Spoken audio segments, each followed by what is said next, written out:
Vamos a empezar a describir las distintas tácticas o herramientas para el control de plagas que se utilizan en el marco del manejo integrado de plagas. Vamos a empezar por el control ecológico o cultural.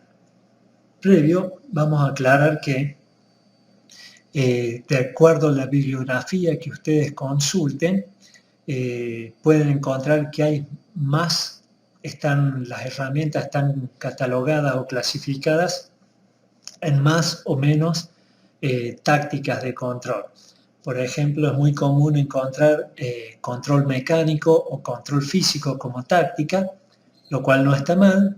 En nuestro caso, el control mecánico y físico está incluido dentro de lo que llamamos control cultural o ecológico. Y así podemos encontrar en la bibliografía varias diferencias entre lo que acá planteamos y la enumeración que se hacen en algunos libros. Al margen de eso, el objeto de la táctica o de la herramienta en sí es el mismo, o sea, el manejar la plaga en un contexto de bajo impacto hacia el ambiente.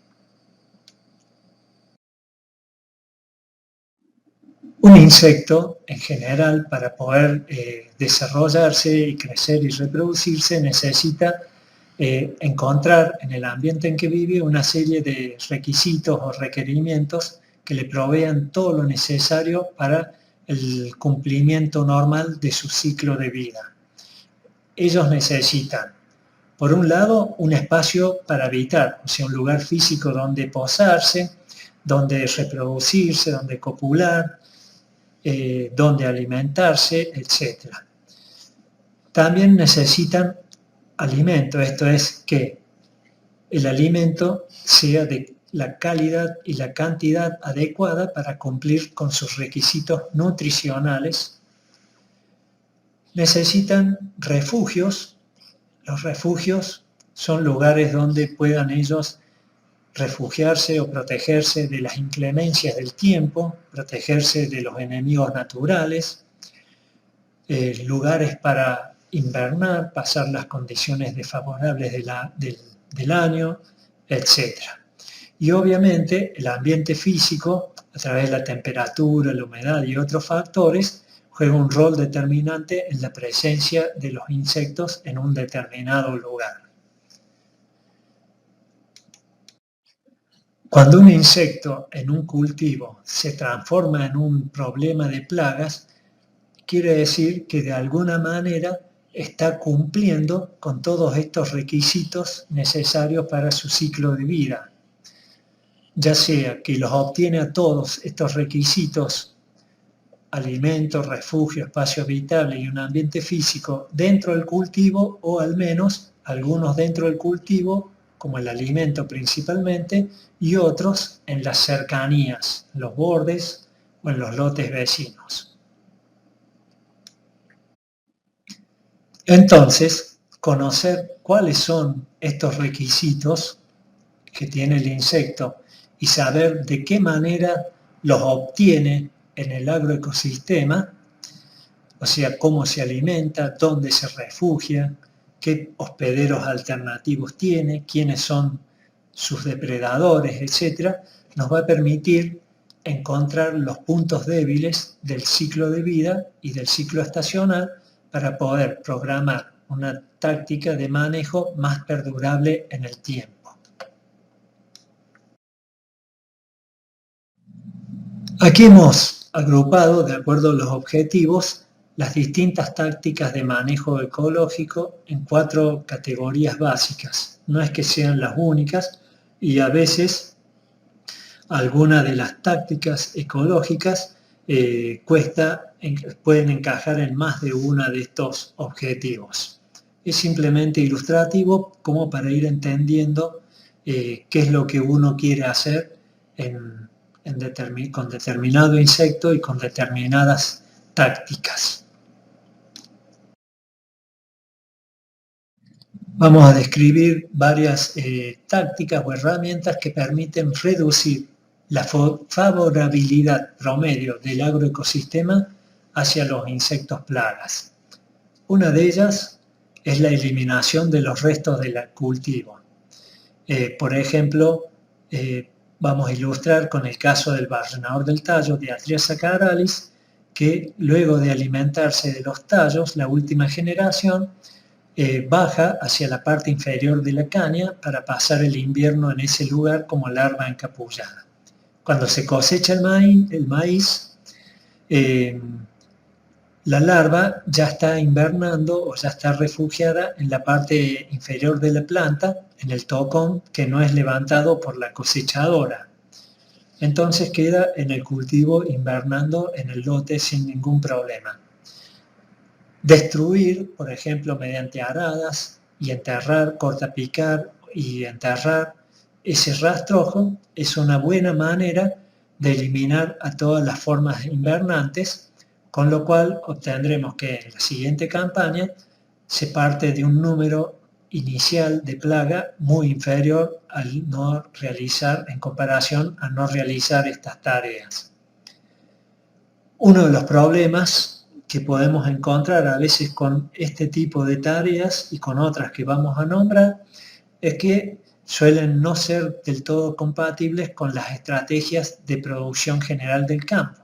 Por ejemplo, esta táctica que acabamos de nombrar para Diatria no es compatible con el sistema de siembra directa para conservación del suelo.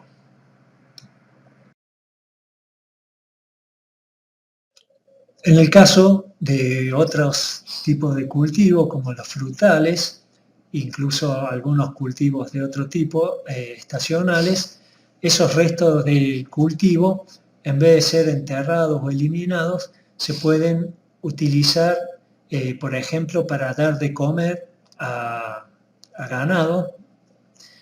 Por ejemplo, en el caso de las frutas, cuando son dañadas por la mosca de los frutos, es muy importante recoger todas esas frutas para evitar que se siga reproduciendo el insecto en el monte frutal, y en vez de destruirlas, se pueden sacar del monte y ofrecerlas, por ejemplo, para dar alimento a los chanchos. Y si uno no tiene chanchos, incluso puede juntar estas frutas y llegar a venderlas. Sea cual sea el mecanismo, uno puede obtener un beneficio adicional al del manejo de plagas, haciendo este tipo de eliminación de restos. Algo similar se puede decir para los establecimientos ganaderos. La eliminación de los residuos de origen animal es muy importante, porque principalmente en estos residuos se crían numerosas larvas de insectos que son perjudiciales principalmente desde un punto de vista sanitario y veterinario, como mosca doméstica, mosca de los establos y otras moscas que pueden ser ciclos intermedios de parásitos de los mismos ganados que estamos criando. Entonces, hay que eliminar de los establecimientos esos residuos o ese guano, y como en el caso anterior podemos plantear de que esa eliminación nos dé, además de un control de plagas efectivo, nos dé además un beneficio económico adicional.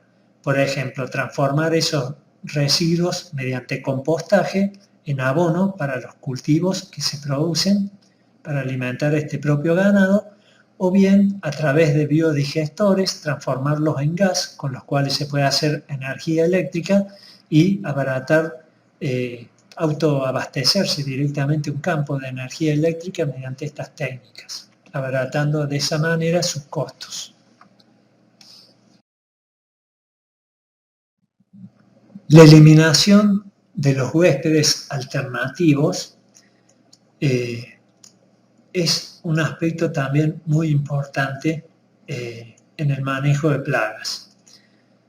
Ilustramos esto con Tarinia sorgicola, que es la mosquita del sorgo, una plaga oligofitófaga que se alimenta del sorgo y que también tiene como un hospedante alternativo al sorgo de Alepo.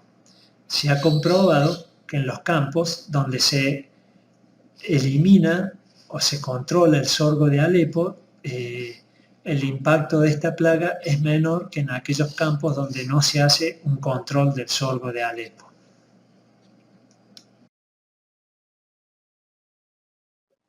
Las labranzas son labores mecánicas que normalmente se hacen en la agricultura convencional para preparar la cama de siembra, control de malezas, etc. Pero también pueden estar dirigidas al control de insectos.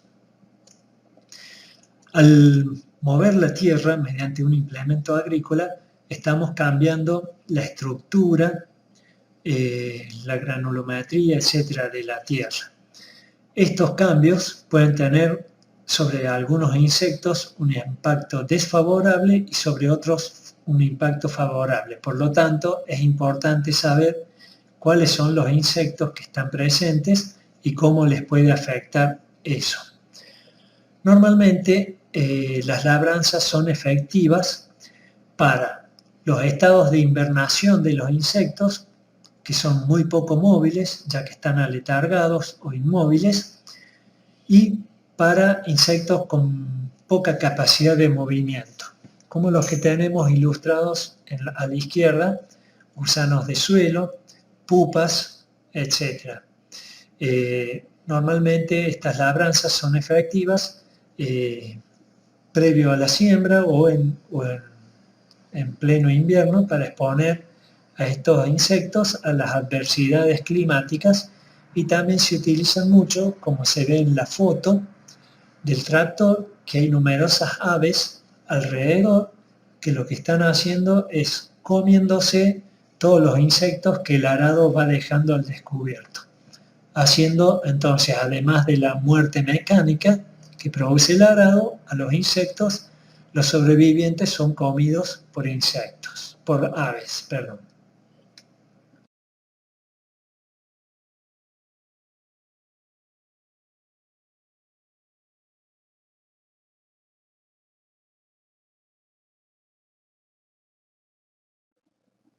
Como dijimos, los agroecosistemas proveen a los insectos de los recursos que necesitan de manera ininterrumpida en el momento y en el lugar adecuados durante el ciclo estacional de ciertas plagas. Si nosotros logramos interrumpir esta continuidad de los recursos que el agroecosistema les provee, podemos llegar a provocar una disminución en la densidad de la plaga. Para este objetivo, normalmente trabajamos con el cultivo en sí, modificando su presencia, ya sea su presencia en el tiempo o modificando su presencia en el espacio, con el objetivo de disminuir la tasa de reproducción de los insectos o bien que los insectos busquen cumplir sus requisitos en otro lugar, fuera de nuestro cultivo. Empezamos viendo reducir la continuidad espacial. La distancia entre plantas es uno de los aspectos que se pueden manejar para alterar las condiciones en que los insectos están viviendo en un cultivo. Algunos insectos poco móviles que se desplazan caminando, si las plantas están muy cercanas, les puede resultar fácil desplazarse de una planta a la vecina, como el caso de los pulgones, a través de pequeñas caminatas. En otros casos, por ejemplo en el cultivo de soja, cuando las plantas están muy densas, se produce un microclima con alta humedad que resulta desfavorable para el desarrollo de las plagas. Es muy común que en ese microclima de alta humedad se expresen hongos entomopatógenos, como el caso de Nomurea rilesi, que provoca alta mortalidad en las orugas defoliadoras del cultivo de soja. La manipulación de la distancia entre plantas se puede dar dentro de ciertos límites, ya que cada cultivo tiene una cierta densidad óptima de plantas y bajarla o subirla en demasiado alejado de esa densidad puede ser contraproducente para el rendimiento del cultivo. Muchos insectos se pueden desplazar desde un lote hacia otro para buscar los requisitos que ellos necesitan. Sobre todo si esos lotes son de plantas emparentadas, que permite obtener bien todos sus requisitos. Entonces, para disminuir el movimiento de plagas, es importante tener en cuenta cómo distribuimos los lotes en un campo. Tener leguminosas al lado de unas leguminosas no sería una buena idea. Por ejemplo, alfalfa al lado de soja. ¿Por qué? Porque muchas de las plagas, como los gorgojos de la alfalfa o la isoca de la alfalfa, pueden desplazarse para buscar sus requisitos también al cultivo de soja y convertirse en un problema ahí. En cambio, tener como vecino de un lote de soja un cultivo de maíz que no comparte las mismas plagas con la soja es una buena idea en este aspecto.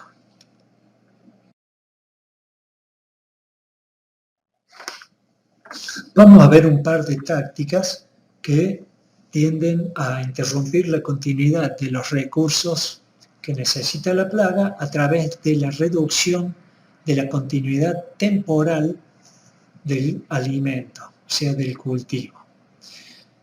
Una de ellas es la rotación de cultivo. Si bien esta práctica agrícola se desarrolla en los campos no tanto con el objetivo de manejar plagas, sino más bien con el objetivo de mejorar la fertilidad y la estructura de los suelos, también puede ser empleada para el manejo de plagas. Entre los requisitos que debe tener una plaga para poder ser manejada con rotación de cultivos están que tenga un estrecho rango de hospederos, es decir, para plagas oligo o monofitófagas. Que los huevos sean colocados antes de plantar el cultivo. O bien que sean poco móviles y que tengan poca capacidad de dispersión. La rotación de cultivos, entonces, se ha implementado como táctica de manejo con éxito para varios cultivos y varias plagas que cumplen los requisitos mencionados. Como ejemplos podemos mencionar a los gorgojos de la papa, rotando con plantas no solanáceas para su manejo. Los gorgojos de la alfalfa también se pueden manejar mediante rotaciones, rotando con plantas no leguminosas. Y en el caso de insectos que tienen cierta capacidad de vuelo, por ejemplo, el barrenador del tallo, Diatria sacaralis, el adulto puede volar alrededor de 1500 metros del lugar donde emergió como adulto. En estos casos, un método de rotación debe contemplar esa capacidad de vuelo, o sea que el lote de maíz donde vamos a ubicar el nuevo cultivo de maíz tiene que estar como mínimo a 1500 metros de distancia de donde antes hubo un lote de maíz. En otros lepidópteros que tienen más capacidad de vuelo aún, a pesar de ser oligofitófagos, no es posible realizar una rotación de cultivos. Tal es el caso, para ejemplificar, de la isoca de las leguminosas, Anticarsia gematalis, que ella tiene capacidad de migrar desde zonas cálidas todos los años hacia la pampa húmeda. Entonces, por más que oligofitófaga, no tiene sentido una rotación de cultivo debido a su alta capacidad de dispersión todos los años.